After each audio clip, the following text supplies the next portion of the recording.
પાટણ જિલ્લાના હારીજ તાલુકાના જૂના માકા શિવસંગમ સંન્યાસ આશ્રમ ખાતે ભવ્ય લોક ડાયરો યોજાયો. સમસ્ત ગ્રામજનોના સહયોગ થકી ભાગવત સપ્તાહ, સર્વજ્ઞાતિ સમૂહ લગ્ન, બ્રહ્મકાલીન કૌશલાનંદ ગિરી બાપુજીના ભંડારા નિમિત્તે લોક ડાયરાનું ભવ્ય આયોજન કરાયું હતું. ભાગવત સપ્તાહ, સર્વજ્ઞાતિ સમૂહ લગ્ન અને ડાયરામાં મોટી સંખ્યામાં ગ્રામજનો, સાધુ સંતો ઉપસ્થિત રહી આશીર્વાદ મેળવ્યા. તો ભંડારા નિમિત્તે ગામ લોકોએ ડાયરામાં રૂપિયાનો વરસાદ વરસાવ્યો હતો. ભવ્ય લોક ડાયરામાં લોક સાહિત્યકાર રવિન્દ્ર સોલંકી, લખન ઠાકોર સહિતના કલાકારોએ સંતવાણીમાં મોજ કરાવી હતી. આ ઉપરાંત પરમ પૂજ્ય બ્રહ્મચારી પ્રકાશાનંદજી મહારાજ આદિપુર ઉપસ્થિત રહ્યા હતા.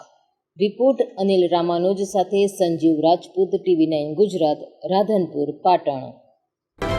જોતા રહો TV9 ગુજરાત, નિર્ભય, નિષ્પક્ષ, નિરંતર.